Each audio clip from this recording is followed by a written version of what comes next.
This is going to be my final ride on my Harley Davidson Fatbob.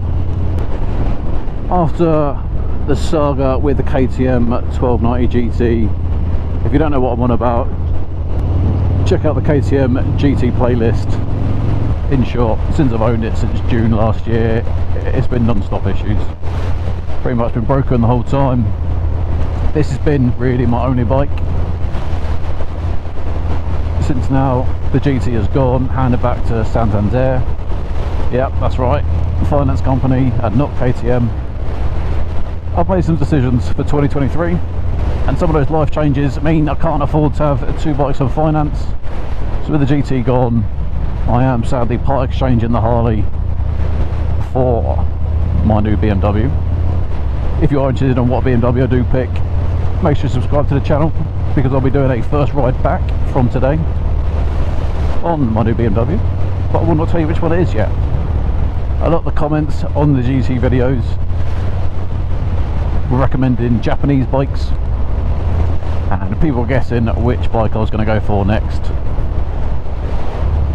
Me personally, Jap bikes are great, they're smooth, they're comfortable to ride, but they do tend to lack in character. By character, I mean the engine just have something a little special about it that makes it worth buying. If you just look at my last few bikes I've owned, I've had an MT10, 690 SMC, went to the Aprilia Tuono V4 factory, then from that went to the KTM 1290 GT, and then bought this as well. And as you can tell just by that short list, all those bikes, all those engines have got a little something about them, whether that be crossplane, V2, V4, just a little something more that the Jap bikes can give you. I've thoroughly enjoyed my time owning the Harley, and I'm really glad I've done it. Definitely lets me know later on in the future I can have a Harley moment again.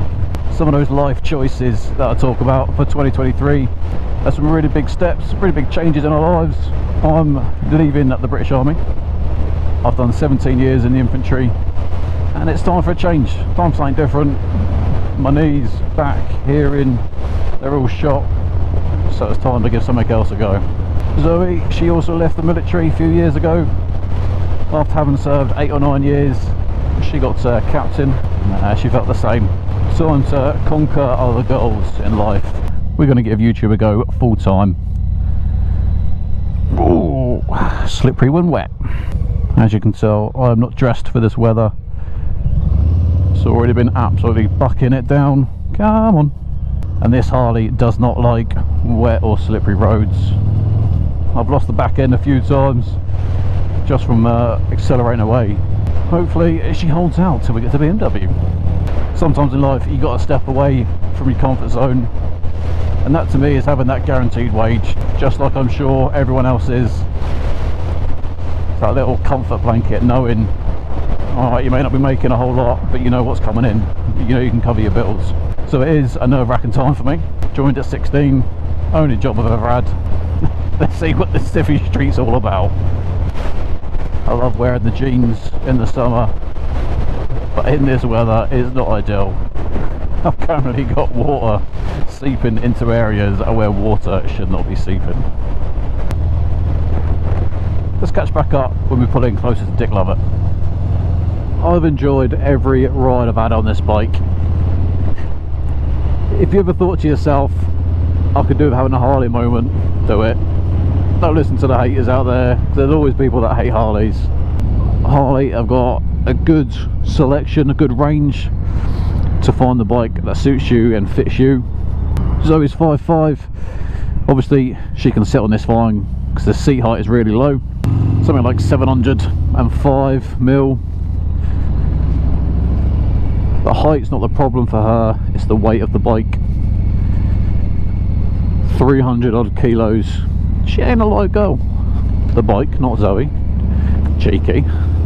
But there are definitely models in the Harley range that she would have. Don't let the weight or the size deter you from owning a bike like this. There's so many bikes out there, you need to get out, you need to get on and try them. Since I've come back from Cyprus in the last 2 years, I tend to swap my bike around every 6 months or so, and that's not no different for this bike as well. I blame the GT. If the GT didn't break, I wouldn't have got rid of it and I wouldn't be looking for a new bike. This is the fantastic second bike for me, but for what I want to do for the channel and the type of content I want to make, this isn't ideal. Hence why it was the second bike. With the GT broken, this then become the first bike. Here we go. Dick love it. Look at all these demo bikes looking good.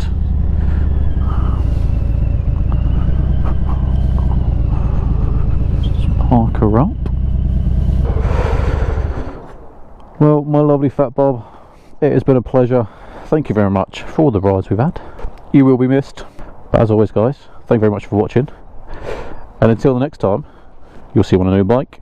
Ride safe.